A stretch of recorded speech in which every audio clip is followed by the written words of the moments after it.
took the leadership role.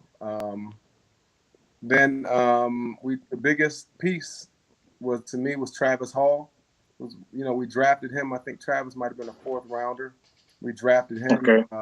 Then we brought Shane in from Denver, and man, we just practiced really hard. Had a great position coach, and we all knew how to rush. Everybody had a high pass rush IQ, and everybody brought something to the game. So I'm always proud that three of us had double-digit sacks in different years. So I had 3 10-sack guys on the defensive line, which no one in Falcons history has done yet.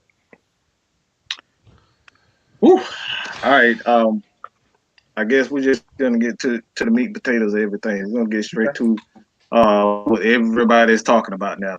Okay. We got your YouTube channel, man. Tell everybody what your YouTube channel, the name of the YouTube channel, and what you're trying to bring across as far as the Falcons. What is it? What's your message for your channel?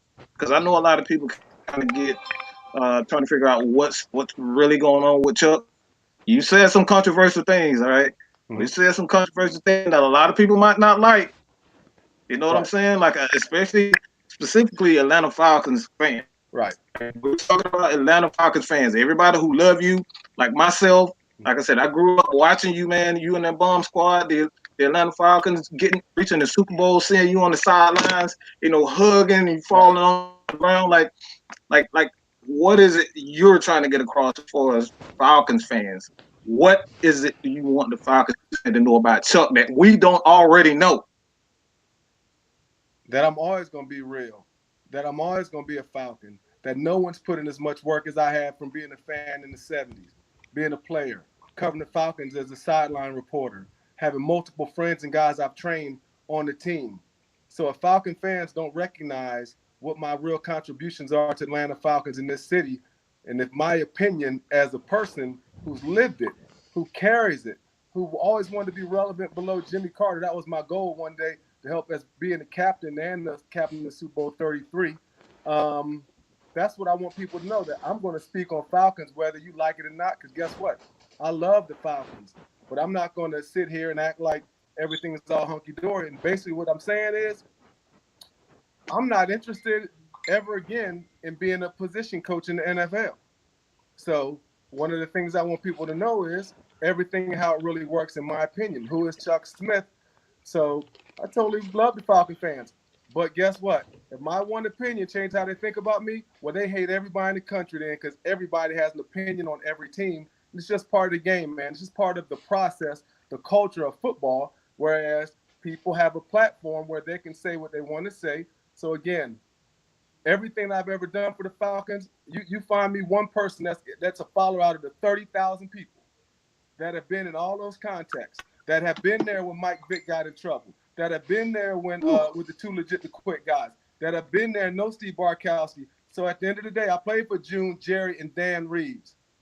So at the end of the day, my pedigree with this team and with the things that I talk about makes me an expert because of what I've lived. And so the Falcon fans who don't like what I say, hey, man, game recognized game. And I'm not trying to big willy you. It's the facts. So I'm not going to always get on here and say, oh, I love Matt Ryan, which I do. But I don't have to pacify no Falcon fan because, as they know, my love for the Falcon is just as deep. And you show me somebody out of y'all that's deeper. I ain't just talking about it. I've lived it, and I continue to live it every day. Woo. All right, man. Hey, that's what we this is what we do, man. Here at Mad Mike Sports with boy Dre. Dre, you have anything that you want to say to Chuck, man? Hold up. You got some tough questions to ask me. You said people want. Hey, I got it. Dre, your man came with me like nothing's off limits. Look. First of all, okay, you want to go? First of all, the only thing I want to say is bring something to me now. Don't first of all, stuff. You just said you got things you want to talk to me about. Step up. I got me on this platform. Let's go. Okay, let's go. All right, we're gonna get to it. All right, I had one. I had one specific question for you. Go ahead. All right, and this is real. Anybody who knows, who watch Mad Mike Sports, who's seen my videos around, that I've said this about Chuck Smith verbatim. All right, is what I said. You keep it real, I keep it real. This is what I said. All right, let's go. I said that Chuck Smith was a hypocrite for how he went at Vic Beasley and he didn't have that same energy for Tech. Why am I wrong? Because I felt like you really went at Vic Beasley. Not to say that you were wrong. Not to say that you were wrong about what you said. Why am I wrong about you having that same energy against for Vic Beasley against Tech? Like, why am I wrong? Am I wrong? Well, no, you're not wrong, and your opinion is valid. But let me tell you this from a hypocrite standpoint. Hey, you might be right. Because recently I showed Tack compassion, just like I used to show Vic Beasley. But guess what? Tack didn't have the $10 million tab on him last year. Tack wasn't the man who had 16 sacks. Tack wasn't the guy who stood Dan Quinn up and absolutely embarrassed Arthur Blank and this guy. So guess what? Tack McKinley, he made a promise. But guess what? Tack McKinley, Vic Beasley, absolutely not only did Vic Beasley slap Dan in the face, he slapped y'all in the face because y'all was on here talking about, man, Dan got Vic Beasley. Now you tell me that. Did you not say that on your show about Dan Quinn, Vic Beasley working with Dan? He putting in the work, didn't you? Very much so. Okay. Very much so. Yes, so now, I did. So when you're talking about that, hell yeah, I'm gonna be on Vic Beasley when he's at one point the defensive player of the year.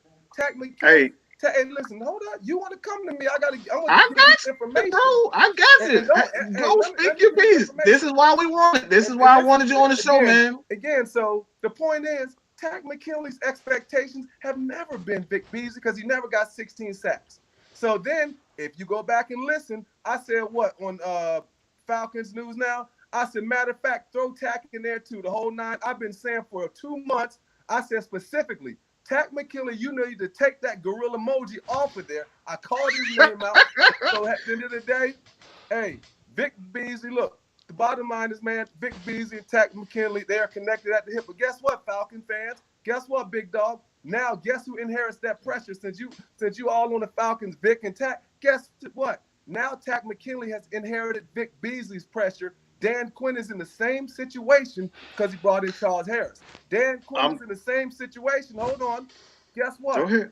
There's nobody going to be more scrutinized this year than Tack McKinley, and he's connected at the hip with Dan Quinn. Mm-hmm. That's why I answer your question. Okay. I'm glad you brought up Dan Quinn. This is I'm on record to saying that Dan Quinn needed to be fired. All right. Mm-hmm. He needed to be fired. Mm-hmm. But I also understand why he came back. Continuity. We go back to the 98-99 season with the Atlanta Falcons. I thought that was the perfect mesh. It always reminds me, and stay with me when I say this, it reminds me of a lot of the Patriots team. They didn't have a lot. They didn't have the best talent, but you guys work well together. Offense, defense, special teams, all you guys work well together. Right. Do you think this is the main reason why Dan Quinn came back? Was it chemistry, or is just him being a complete coach? All right. Well, let me address the first thing about 98. All right, so I guess from your standpoint, I guess this last couple of years, the 28-3 team that lost maybe is considered the best team of all time. All right, let me just throw this out there. We had 2,000-yard receivers. We had a quarterback that threw for 5,000 yards and made the Pro Bowl. We had the best running back in the year, Jamal Anderson, that's better than anything y'all got. So our receivers, from a number standpoint, look, Bob Whitfield's a Pro Bowl offensive lineman. Y'all ain't in this team. So you look at this. Robbie Toback played 15 years. The guys in our D-line. Look at that. So now, let's look at the D-line, man. There's not one person except Grady that was started on our D-line. Not one.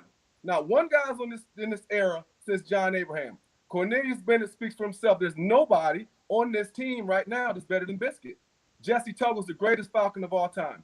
All time. Buchanan made the Pro Bowl, was All-Pro. Eugene Robinson made All-Pro that year. So at the end of the day,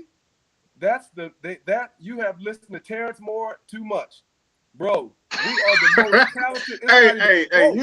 Listen, I don't want nothing to do with Terrence Moore. Guys. Name me somebody outside of Julio that at the end of the day, in that 1 year, name me somebody on the Falcons' greatest teams. We're the most talented, best team. And guess what? Hold up.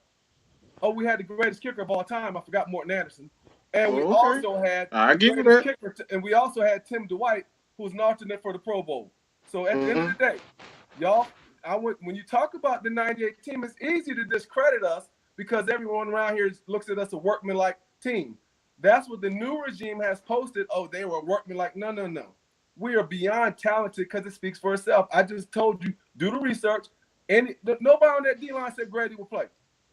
And let's be real now. I'm just going to tell you, them guys right there, they're on that same level. Travis Hall did it for 5 years now. So at the end of the day, man, he's the only guy. None of the linebackers would start. Henry Crockett would be starting. So, man. Deion wouldn't start. Deion wouldn't start on that team. Deion Jones wouldn't start on that team. In front of you don't think Deion? In front of Jesse Tuggle. No, not in front of Tuggle. That's who he'd be taking his job. Maybe on the weak side. What about the weak side? You don't think he'll be able to stay up? Devondre Campbell's going to take Cornelius Bennett's side? No, never. Anyway, next question. Oh, real quick. So, you want me on here, dog? Now, so, hey, man. What was the end part of the question? I'll go into that. Because that's something I always got to talk about. Because everybody, they discredit us. Really, a lot of it has to do with what happened at the end of the game. So everybody looks at us as, wow, we can just say whatever. But nah, man. Matter of fact, I'll even say it. I'll tell them there's not a team even close in Falcons history. Look at the facts. You show me who gonna start on that team. Hey, on that team? And Grady. Julio and Grady. Grady? I think Trufant could make some noise at the time before he got injured. I think Trufant could have made some noise. Against y'all best corner against Ray Buchanan. Ray Buchanan and Trufant. I think that's a nice tandem, dog. No, Ray Buchanan was an All-Pro that year, Pro Bowler. I'm not saying he's better than. I think he can start on that '98 team. Man, dog, you're bad. Tell me why I'm wrong. Tell me why I'm wrong, Chuck. This is why you here. You the expert. Expert. I give it to you. Okay. True could he'll start on the kickoff team. But what was that last question you had asked? Hold on. What was that question you had asked? I want to answer your question after we talked about the '98 team. '98 team. Man, you just went off on a tangent. As far as the '98 team, you there? Yeah. Sorry about that. Somebody called me, man. I apologize. Okay. Yeah, it's all right. Can you hear me? Yeah, I can hear you well. You can hear me? Yes. I can't hear you though. I don't know what happened.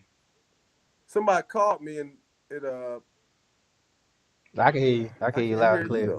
We can hear you. I can hear you. Say something now, Mike? What about now? Pause, baby. Yeah, I'm sorry. Somebody called me, man. I'm like, and it cut me off. Let me try to find this, man. I apologize. Maybe my earpods. Okay. Come on, you bring me on here now. Also I'm the broadcaster. Did over 8,000 shows now. You gonna come with it, Chuck. Now. Come on with it. Hey, look, Chuck. I hear you. I apologize. Hey, he over there. He good, man. Can't find no. Damn, T.Y. done called me. My mic is on. Everybody done call you, man. I just can't hear y'all. I can hear you. Hold up, let me try. How about leaving and coming back in? Okay. I heard some. Hey man, you know me. I'm just sitting back listening, man. Hey, it's an honor though, honestly, because it's an honor and a pleasure to have Chuck, man. Like I said, a lot of people who watch it right now think your boy absolutely hates Chuck Smith. That's not the case, man. Chuck Smith, Dre, you know that 98 team, that defense. He's not wrong when he says this is probably the greatest team of all time. He's not wrong. That's up for debate. It really is up to personal opinion. But when it comes down to it, man, I think there are a couple of players from that team from 2016 team, like I said, Julio Jones. I think Trufant could have. I think he really could have played on that team, as well as. I think it was more of a. I think it's a couple capable teams, a couple players that could play on that 1998 team, and honestly, when he gets back on, I just want to say, if it was up to me, even though I know Chandler was a 5,000-yard passer, I'll still go with Matt Ryan over Chandler. That's just my opinion. Woo! That's Well, just my see, opinion, though. That's just my yeah, opinion, though. That's just me. I know Chandler was a yeah. great passer, and and then you gotta look at it like he did have a couple points where Jamal Anderson was having a good year. Um, yeah, having a runner back there like that, it would really open up the offense for Matt Ryan. Not saying that Matt Ryan is doing a terrible job right now. But me personally, if it was up to me, I would start Ryan over Chandler. I would. Okay. Yeah. So that's just my I, opinion. yeah, I think that's for me, man. Um, I think it's really for me. Um, it's about chemistry. Like I said with the Chuck, man. I think this is when it comes down to it, man. I think chemistry. He's back on. I I think think it's I all see him. about chemistry. I Somebody think it's all about cut me chemistry. off. Yeah, sorry about It's that. all good. Oh, It's you all good? good, You man. good? You good? You good? We were just Okay. having a little discussion. That's all. But Yeah, I apologize. proceed, man. You good? But let's say this about this. What about this? All right, you want to match up? You want to match up 216 and 2000 and 2000? Well, 2009, 98. 1999. All right, that 99 Super Bowl team, Yeah. that 2017 Super Bowl team. What about quarterbacks? What about quarterbacks? Would you trade for Matt Ryan? Would you trade Chris Chandler for Matt Ryan? If it was like if you're comparing those teams, you saying this is the greatest of all, like that team was the greatest Falcon team of all time. I cannot debate whether or not, but I can say something about the quarterback position. Mm-hmm. What about the quarterback position? Matt Ryan fits in there just because he won the MVP. No question about that. But Chris Chandler made the Pro Bowl too.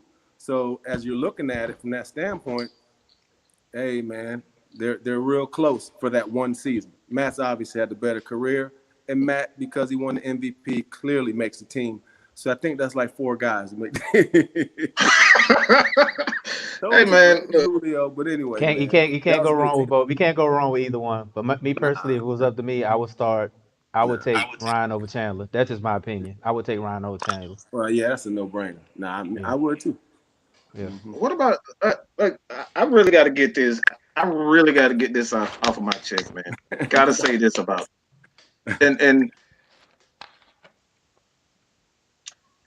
what's what's up with Chuck Smith and Dr. Rush? Huh? What makes you one of the greatest teachers there is out here? For Mr. Dr. Rush, we're talking about Dr. Rush, a Mm-hmm. guy who has trained guys like who has trained guys like Aaron Donald, Grady Jarrett. Like, what makes you so different? What makes you so great at what you do? Simple. I get production. I get production. My guys get sacks. My guys win Defensive Player of the Year. My guys are Hall of Famers. So that separates me from everyone. And I started the trend. I'm the first ever defensive skill coach, even as offensive lineman, to get paid. Started in 2002. So what it is, I teach pass rush moves. I train moves of a system I created, and it's about production. Simple as that. And that's why people come to me, because when I train you, you'll get sacks and you'll become better. Now I'm just a small part of the big picture, right? Just that 1%, just as a skilled like an IT guy. I got a Mm-hmm. system. I teach the people and I teach the players and the coaches, and I service the system. So really, it's just production. It's all about numbers. Anything besides that doesn't matter. Mm-hmm. Okay. Okay. All right. One more question, man. One more question. All right. Okay. This is about the head coach. Okay. You think you really think Dan Quinn is the guy to lead us, or was that just an aberration in 2016? That was just one of those years when everything clicked. Right. You think Dan Quinn really is that good of a head coach to lead us to a Super Bowl? Is he really that freaking good? Well, he's proven to me that you just talked to me as soon as you came up. You said that you wanted him fired. So you just answered your question. You know what I'm saying? So in my eye, we've already seen that he was blocked last year. It's well documented. that he knew he was going to get fired unless he won the games. So I guess really from the standpoint of what has transpired, no one can say yes. He probably can't even say it from the standpoint of he's given no evidence since that Super Bowl, you know what I'm saying, to that, you know what I'm saying, that he can do it. So I guess when you want to look at the Super Bowl, man, and me as a Falcon fan who lived in both sides of it with Arthur Blank, me watching him and also Taylor Smith when I was here, I think one of the big things as far as with Dan Quinn, I think a lot of perception was lost because that season Dan was looked at as, people say he's the greatest coach in Falcons history, because of the turnaround. In which, hey, the turnaround that season was incredible. I mean, they deserve a lot of credit. But what happened is, before Arthur Blank, the Falcons were old regime with Taylor were looked at as country bumpkins.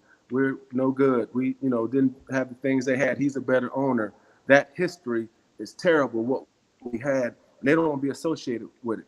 So I think part of what affected Dan Quinn, when they lost the game 28-3, everything that ever happened before Arthur Blank was trumpeted. Every losing season, no one talks about that ever again. So Dan Quinn's perception in the Falcons organization changed from it's the hottest new program in the game, and Dan Quinn's a part of that. But when we lost that game 28-3, they were lumped in with everything we ever did, but it's 20 times worse. So Dan has to carry that. The guy in San Fran, he ain't carrying it, but except in Atlanta.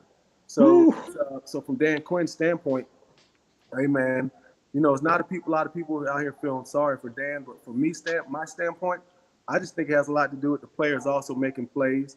Dan, those guys, they can't make decisions like him being a coordinator or changing coordinators in the season. I think you just got to make plays, man. It comes down to ultimately players make coaches look good. So I wanted some time, okay, guys, make him look good. All right, Dan, make your guys look good. That's how it usually goes, man. So, yeah. Okay. One more.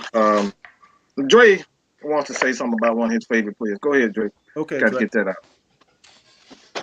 Well, it's not really my favorite play. I just want to, first of all, I just want to say it's a privilege and an honor to have a Falcons legend on the show. This is real big for me. I'm trying not to be too nervous right now because I've seen you play. Uh, that Super Bowl run, you and Travis Hall, those guys, you made our defense, go toe to toe with some great teams. I mean, that NFC Championship game in '99 was probably one of my greatest games I ever witnessed. The way that y'all handled that high-powered offense. Uh, my question to you is this: with the moves that the Falcons have made as far as signing pass rushers like Dante Fowler, and we picked up Marlon Davidson in the draft, Grady Jarrett. Yeah, I know Tat McKinley's kind of on a show it, prove it type deal. Yeah. Do you think the Falcons made enough moves to solidify that front line to get some pressure on the quarterback this season? Most definitely. I think the Falcons did a fantastic job setting the table with Dante Fowler, who I said a lot of times he's trending up.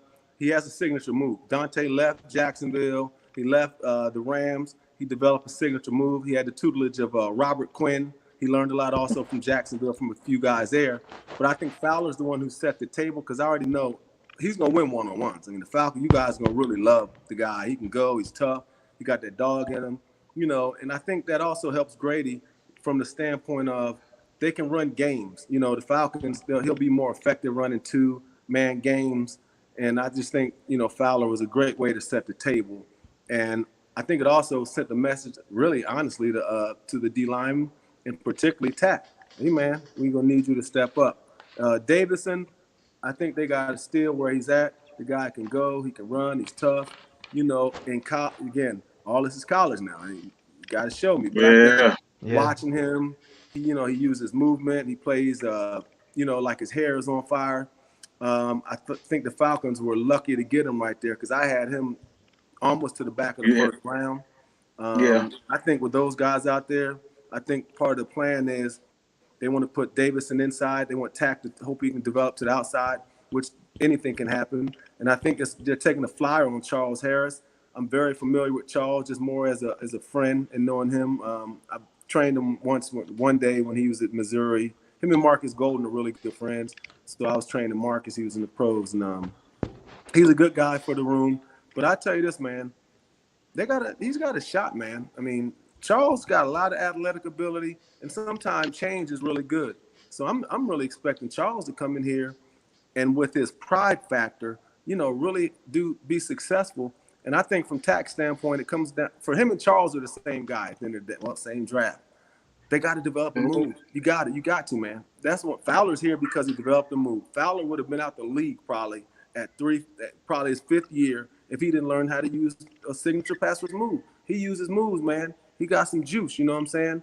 But, I really think that they got something good. But I think Davidson, again, he's a rookie, but I think he's gonna come in there and shake them dudes up really quick, man. I think the offensive line, they're gonna need that. And what I'm looking for, I kind of talked about this the other day on the radio with some guys. The brotherhood is cool, man. I love the brotherhood. I think it's cool. The philosophy. He called with this. Yeah, but sometimes you got a little brother. You got the brother that when you go out to eat and somebody buck up, he's swinging, but you still love him. That's it. I know he was going there. I knew he was going there. Definitely. You love him, but we need somebody, man, that when things go wrong, he's willing to get at him. He's played good enough where he has the credibility to have that grill emoji. He's in the brotherhood, but on Sunday after the game, he wilding out, and I want Julio to pull him up at Flowery Branch, say, "Big dog, calm down a little bit." We need a goon, man. You know what? That interview that I saw with him, that really, like, a lot of people were kind of offended by it, but you gotta understand, football is a physical sport. You have to have, like I said, I call them knuckleheads. Everybody wants choir boys on their team that win championships, but you need a couple knuckleheads to kind of have that edge as far as your team. You need that swagger, kind of like what Richard Sherman did with Seattle. You need that swagger. So when Marlon did that, I had no problem with that because you need somebody that can knock some heads. Yeah, man, and I'm gonna tell you this, like Marlon, and then coming from college, there's no one that says you can't come in and be a beast. Look at Bosa, Nick Bosa at San Fran. So I just need that kind of guy, man. I need some guy to kind of break the stereotype we have now of the brotherhood. We need a head buster, man. So, and I think also, here's the best example. Frank Clark ain't exactly the kind of guy you want to send your daughter out with and out there in Kansas City. Did you see him after the game? Have you guys go put in Frank Clark? He is an absolute head buster. Frank Clark is an absolute thug on the field. Chris Jones, man. They got some dudes out there. Tyreek Hill. You don't have to always be cookie cutter. Think about the champs, man. Think about the Ravens, Ray Lewis. Matter of fact, think about now the Ravens. Man, that's it. They just picked up Calais Campbell. They just picked up Calais Campbell, who's another guy that nobody really talks about. Yeah, Calais Campbell. That's another one. Yeah. We got Calais. Anyway, what about this? I know you got to go. I know you got to go, Chuck. I got a few minutes. I'm good. You got any more questions? Okay. This is. I want to pick your brain on this, man. I know towards the end of your career, for the most part, I think you was really coming along about 97, 67, when you started to really find your groove. Right. And injuries kind of. I think injuries. Correct me if I'm wrong. I think injuries kind of slowed you down as far as about 99, 98, 99 when you had the knee injury. Yeah. What about Keanu Neal? What about Keanu Neal? Is he done? Can he move to a position? Keanu Neal. Oh man, that's a you know what, man? That's tough. I tore my ACL in my 3rd year. And so I took 2 years to get back healthy. And in the end, I was just wasn't quite the person I was back then, but I was able to, put together a few good years in there. But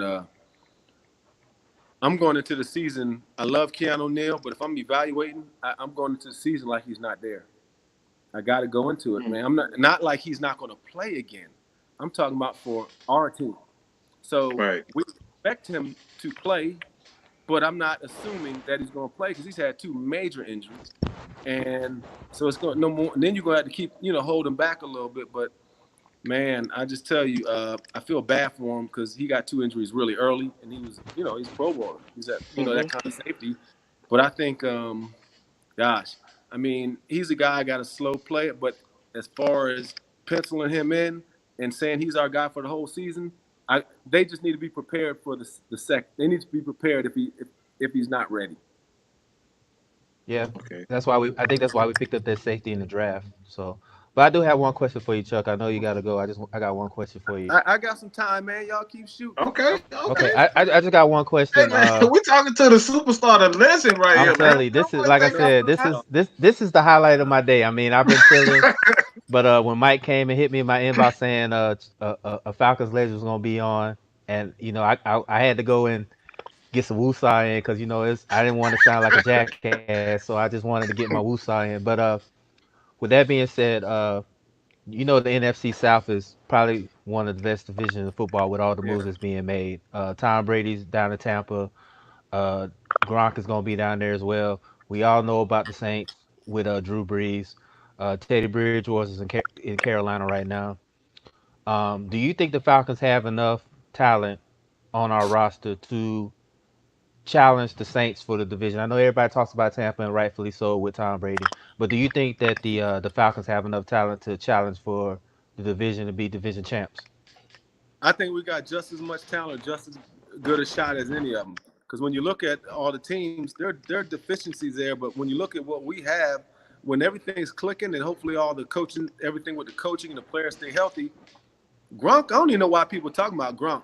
I pray to God we play Gronk bro. week 10 because he's gonna be hurt.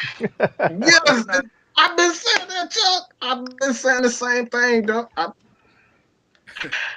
Hey, look. Let me say this. I really want to know this as far as the coaching staff. You pick your brain about Raheem Morris. Raheem Morris, for the most part, he run that two-man cover two scheme. One of the best Yeah. defensive coaches in the league. You think he's going to help this young Falcons secondary turn it around? Because last year they were pretty lacking, man. Those guys, the IQ of those guys, are definitely questioned that time. I think they Mm-hmm. definitely have a lot of talent. I think Ozzy Oliver has the potential to be a Pro Bowler, but his technique and his confidence is just not there. Do you think Witt and Raheem Morris, they're going to get these guys to that playoff level, to that Pro Bowl level? Can they get to that? I definitely think they'll be better. I think Raheem. I think number one.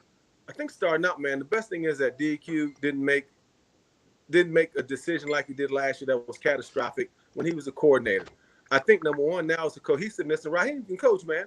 He can coach, man. I love the fact that they gave, he is the HNIC. But Hey, I do want to say this, Chuck. I know, and me and Mike uh, talked about it on our show. yeah, I think that with the Falcons were struggling in the earlier the season, I think Dan Quinn was trying to do too much. So when he started yeah. regulating things to certain coaches and stuff, you saw the Falcons trying to improve. I think that's what needs to happen this season. I think it just needs that Dan Quinn just needs to relax and know that you got plenty of people that are capable to do certain jobs. So I mean, Mm-hmm. Raheem Morris is a capable coach, and you saw the difference in our defense when Raheem took over. No, I think that's a good point, Dre. I think, man, when you think about it, when Dan did what he did, man, I said on 99 Dukes and Bell, I said it's catastrophic. Hmm. I'm never really the head coach from that standpoint. It wasn't as much about to me with Dan saying he's going to be the coordinator. Dan said he was the D line coach too. I'm gonna train mhm. Grace up. I got Tack and Vic, and he tried to do it all, man. But I think to your point, and not beating a dead horse. I think, man, it's a great move. I think this team also is a veteran team. One thing I want to see though, Oliver, a little more competing. You know what I'm saying? A Yeah, little more awareness. Like if you that's go my back and biggest look thing. before, I just want to see yeah, my team fight. That's all. Cause I remember the last season when they played the yeah. Texans, it just seemed like they gave up. Oh, Like They quit. it was They a quit. terrible game, They and definitely quit. Mike and I screamed at Mike about it. And he was telling me to calm down, but when you got receivers running down the field freely like that, it really irks your nerves. So I mean, I yeah, it really want to does. see how we have the talent now. We picked up some key pieces in the offseason. I think Yeah, that this team we have the talent to make the playoffs or win the yeah. division. That's just what I see so far. Yeah, man, you got an MVP quarterback. You got Gurley now, and I think he's going to be going to fit nice into the offense. But here's my thing, guys. I just think Dre, and this is not me taking away from what you're saying. I Oh, no just think worries. we have lowered our standards. We have lowered our standards. I mean, we got 5 first rounders on the O line. We got almost everybody on. You know what I'm saying?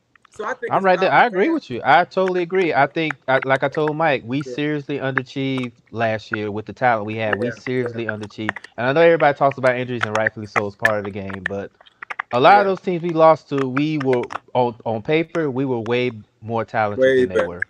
Way better. Yeah, you're right, man. And like, and people always say, Chuck, man, you just being a homer because you think they can go to Super Bowl. How can I not think that every offensive with lineman we that got is team. first round? We got Hmm. Gurley, we got the MVP of quarterback, we got the greatest receiver, the greatest player in Falcons history, and the Hall of Famer at receiver. We got a first wide receiver. Now we got a tight end who's a top notch guy. We got Grady first round. Come on now. I mean, you got Tack, you got Dion first rounders, dude. The Falcons' expectations right now should be Super Bowl. When somebody asks me, "Are they Super Bowl ready?" How can I not? How can Yes, anybody in the country? The only thing they can really say, that's can Q get it done? Is the that's it. schemes and the coaching staff. But as far as the players are concerned, Hmm. there's nobody in that in anyone. They hate, but there's no one can tell me that our goal should not be Super Bowl if it's just by personnel. You show me some. You show me somebody in the There's league not a that lot of has weaknesses. the It's top not. traits. It's not. There's not a It's lot of not. Now, weaknesses. now they got a ball though. We got them. And Hmm. see to me, man, I always say this. I know what the cat's DNA is. You already know who they. I already know what all them dudes about. Man, I already know the mindset of being around them from different ways, not all from the NFL, just knowing them from college or having the same agent. You know what I'm saying? Things like that with a lot of the guys.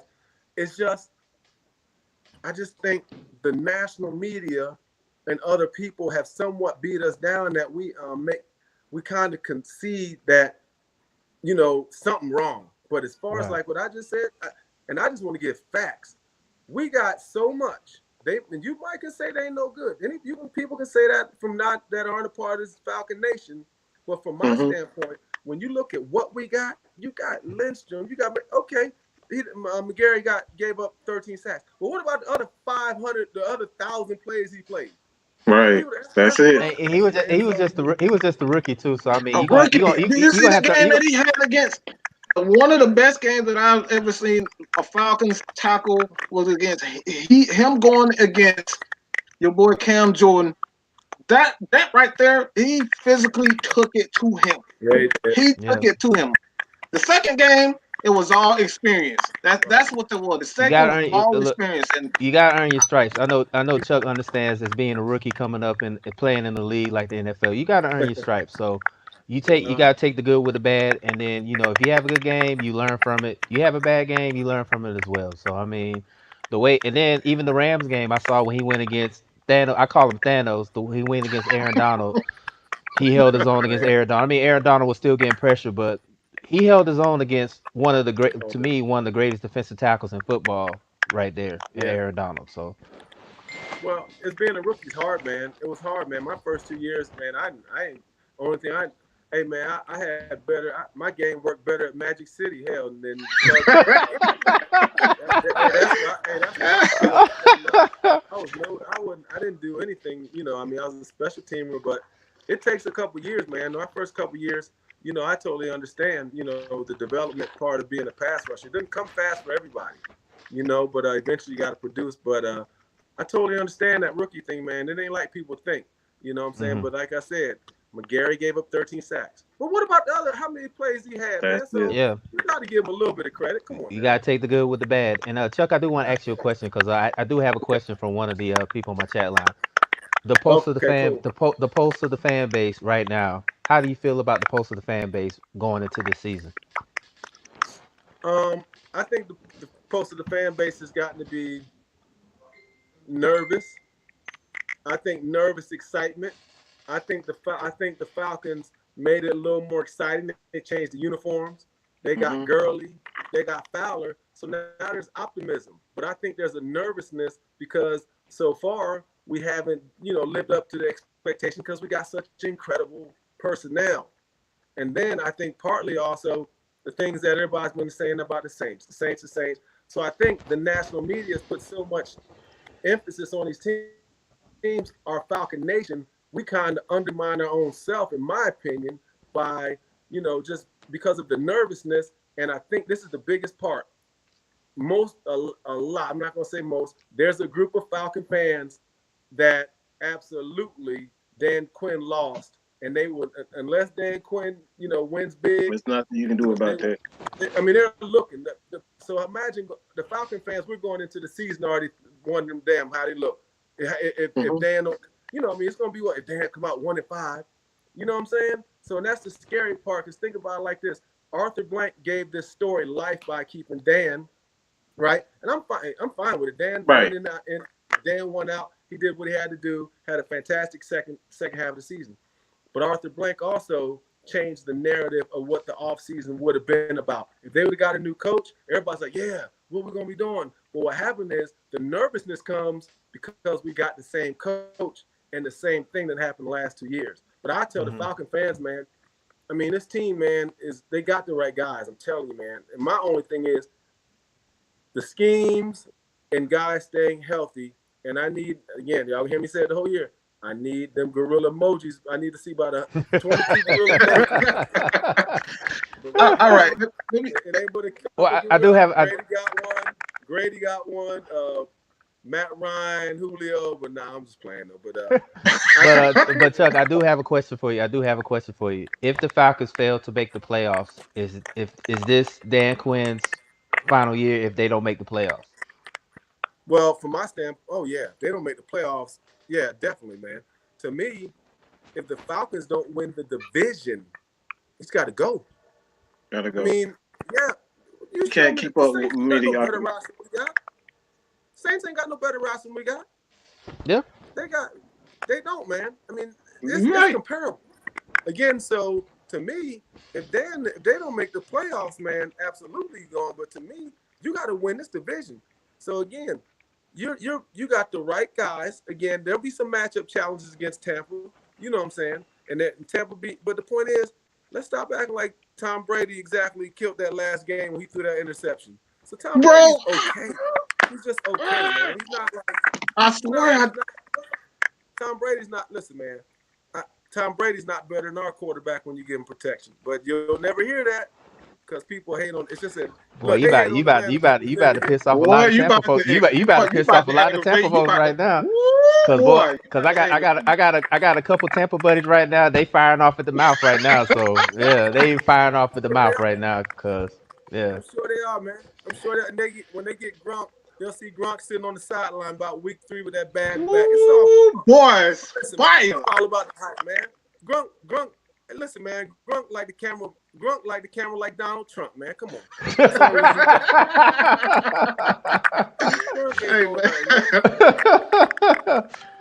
Oh man. So, but man, right, one more question. So what do you tell me? What's the pulse from your standpoint? I know you guys got a great fan base, that watch you guys. You guys' the show is well respected. What's the pulse, from your standpoint? Mike, you want to go? I'll let you go, Mike.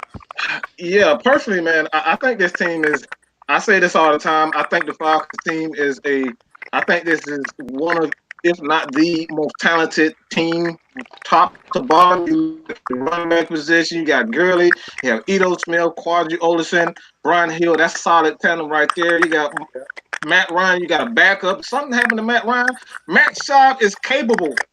He's fully capable of taking over, and it's not to that level, but he can manage this team to get them at least to a championship. I really believe that Matt Schaub can do that. You got the receivers, Julio Jones, Cabarelli.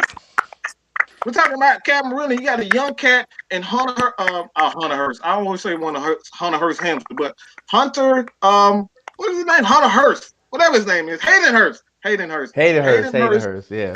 Yeah, Hayden Hurst. I think he's going to provide that explosiveness that we needed at the tight end. I think he was good, but he wasn't explosive. His blocking absolutely sucked as far as Austin Hooper is concerned. I thought Austin Hooper was absolutely horrible in the run game. His offensive line, top to bottom, I think the offensive line, top to bottom, they're solid. All you're working with right now is just experience, man. They just need more time together. They need time together. Defense side of the ball, you got Grady Jarrett, tackling county. You get a lot of production out of him. Dante Fowler, that right there, that's a solid 3 tenor. That right there is a solid 3. Yeah, that's a solid 3 lineman that you can get some consistent pressure with. So, with that, man, like that's all you really need, to be honest. That's all you really need on the defensive side of the ball.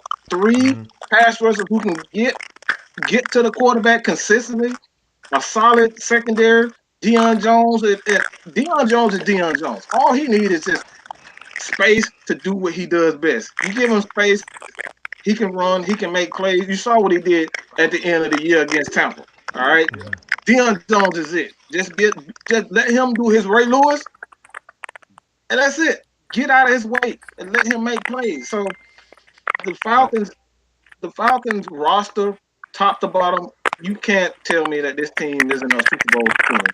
It all comes down to scheme. I think the Falcons don't understand. They don't know what scheme they want to stick with. The cover 3 scheme with Quinn, that crap is not working anymore. You got to mix it up, dog. You got to mix it up. And outside of that, it's coaching and scheme. Stick to a scheme and be a coach. Right. Well Yeah. said, Mike. Yeah. Man, I appreciate y'all. I don't apologize to your viewers. I was a little confused on how we're going to work this. So I apologize to everybody tuning in. And so. Nah, no problem at all, man. I mean, like I said, the fact that you took time out your day, I know you're a busy man, you got stuff going on. The fact of the matter is, you took a couple minutes out your day to come and sit down with us and talk Falcons football, man. I'm honored, man. I'm really honored. And the only post I have to say to me personally is, I'm with you. Super Bowl or bust. We got a talented team. We made some key signings, some key transactions. We got the players to make moves.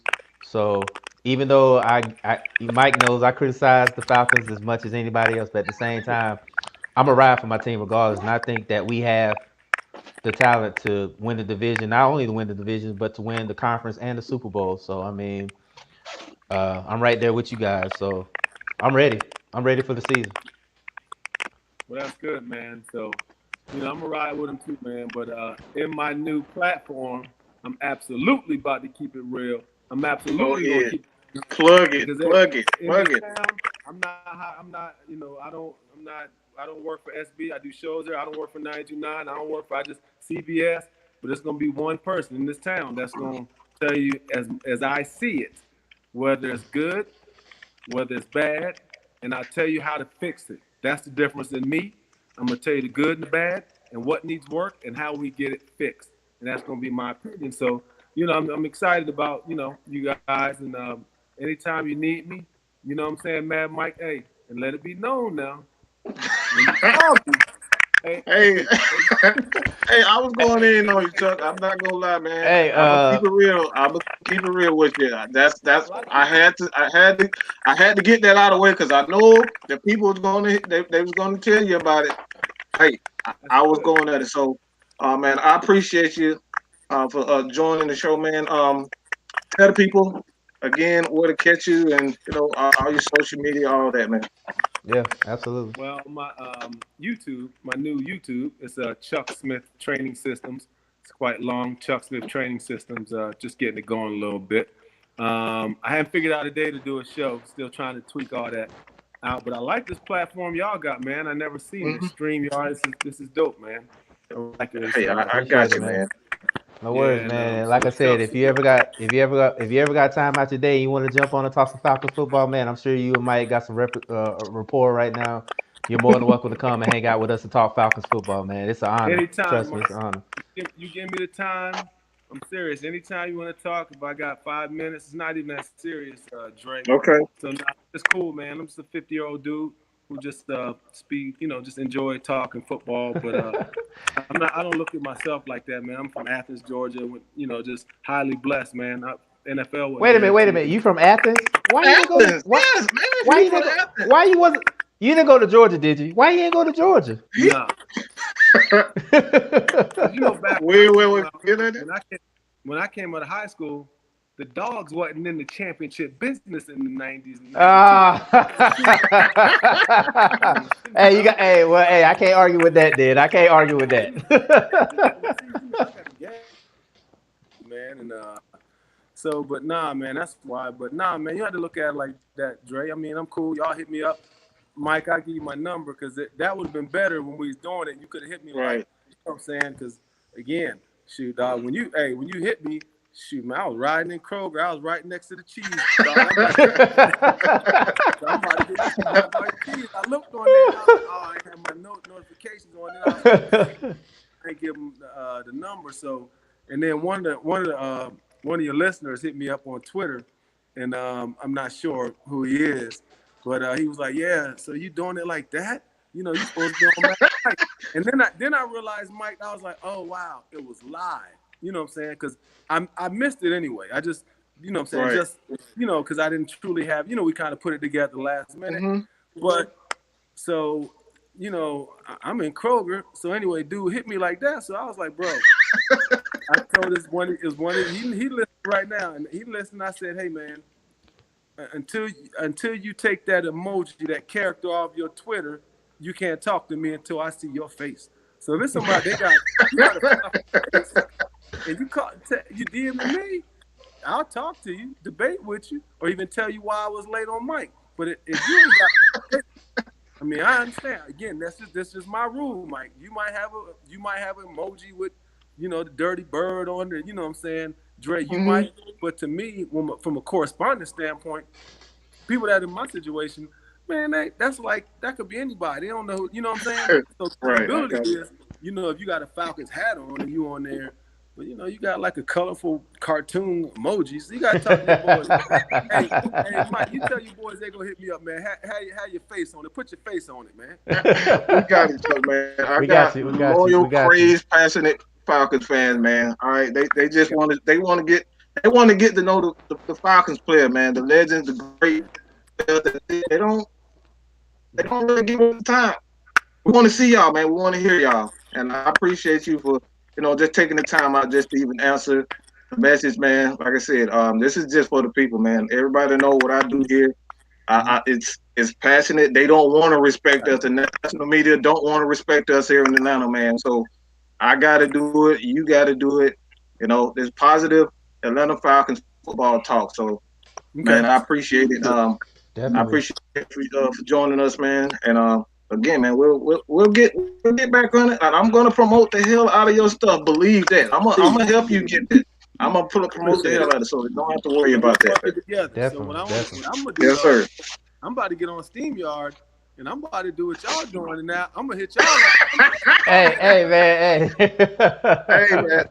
I'm down. I'm totally down. I'm totally down for that. I really am. I'm totally down for that. So, I'm gonna look into it, man. But I appreciate it, Mike and Dre, man. Y'all have a good day, man, and y'all keep rising up.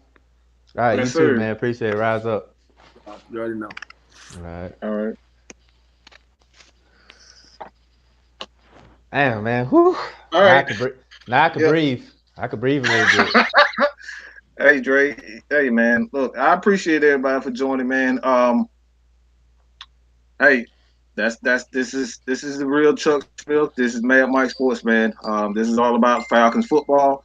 Like I said before, they don't want to respect us, man. So we got to do it. We got to bring on the legends. We got to reach out to them, stop all this hating, especially the Matt Ryan haters that won't let him be great, let him be the greatest quarterback this franchise has ever had.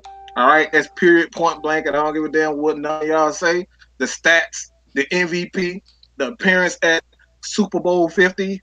Hey, hold up. I gotta say, look. This is true. I really was starstruck.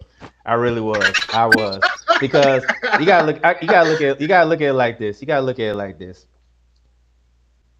Me being a Falcons fan, we admire the mediocrity, and I was still I still kind of felt bad when they let Deion go to San Francisco. Everybody knows, Yeah, if man. you know me, you know Deion Sanders is my favorite player of all time, like number one all time favorite player. Not just my favorite Falcon, my favorite player. So to see Chuck and Travis and Tuggle and all these guys come together and make that Super Bowl run with Dan Reeves, and to see a guy that came from that Super Bowl, that Super Bowl team that we had, sometimes you just gotta take it in. I went from being a broadcaster, a host, to being a fan. That's what it was. I was a fan. So to see Chuck Smith on there and he's talking about the trials and tribulations of football and the grind and all that, sometimes you just gotta shut up and let the legend speak sometimes. So Hmm. yes, I was a little starstruck because it's Chuck Smith. I mean, Man, come this on. is Chuck. We talking about Chuck Smith, bro. Like he led the defense. All right, he and Jesse Tucker, they led Cornelius that Bennett. defense. So Cornelius Bennett was another Cornelius one. Bennett. I mean, sometimes you just got to be quiet and just let the legends talk. That's why. So Hmm. yes, if it looked like I was a little starstruck, I was. I Absolutely. really Hey, was. I was. I was too, man. All right, you ain't alone there, man. Like I said, this is the great Chuck Smith, one of the greatest defensive ends this franchise has ever He had, would have and you went. guys. Honestly, he if it wasn't for the injury that he suffered, he would have been in the Hall of Fame. He would have been. He He would. definitely would have been in the I Hall mean, of he Fame with had me. he had 53 sacks over Mhm. 8 9 year career. He had 53 50, sacks. So 50. 58.5, Yeah, 58.5. 58. Yeah. So if he wouldn't have got So hurt, he he would have knows been. what he's doing. He knows what he's doing. That's why, like you said, he was talking about it earlier. A lot of the premier pass rushers go to him because they learn from him. And Vic Beasley got those 8 sacks before he was let go, and you know what I'm saying. The man knows how to put pressure on the quarterback. Like everybody talks about Reggie White. Everybody talks about John Randall. Everybody talks about who's another great pass rusher, Jason Taylor, and rightfully so. But Chuck Smith is right there. And the Hmm. only reason people don't talk about him because of the injury, but when he was running and he was healthy, he was one of the greatest pass rushers around that time. He really was. Hmm. Really Without was. a doubt. Yeah. So I appreciate everybody for joining the show, man. Dre, man, we got to keep going, bro. We got to keep Hey man, going. look, like I said, Um, you when you hit me up and you said that he's gonna be on, I had to really I had to go take a couple drinks so I could be. That's why you see I had hey, my I didn't have the red cup this time. I had my water because I was trying to be focused. So because I was nervous, we need the red So cup, man. We need Dre to be well, sober, not man. today, not today, not today. No red cup today. I was good. So but it was good. This was good, and I appreciate everybody listening to us, man. For real, for real. So All right. Mike, you did good, man. This was great, man. Hey, This was the highlight of my day. It really was. This was the yes, sir. highlight of my day. All right. So again, man, I appreciate everybody for joining. Your boy here at Mad Mike Sports, man. We're going to continue to try to get more special guests on the show. Like Chuck Smith. Go out and reach out to the players, man. Hit their DMs, man. Tell them about Matt Mike, man, and like they more than welcome to come on the show. So, you can check myself and Dre, Boom, it Tuesday nights at 8 o'clock, man. Red Cup Rants. One of you guys, you up and coming YouTubers, whether you're a journalist, whatever, man, bring your nephew who just got a scholarship to, Georgia, University of Georgia, whatever, man. Have them come on the show, man. We'll be glad to have you guys come in and talk sports with us. So, again, Dre, unless you got something to say, man, I appreciate you, man, for Nah, man, we doing good. what we're We can end doing, it bro. right here. This was a great show. Everybody, it's a positive. It was positive. Everybody said this was good. So I don't got nothing else to say, man. We good. That's it, See y'all man. Tuesday. See y'all Tuesday. See you Tuesday. All Appreciate it. right. Yep.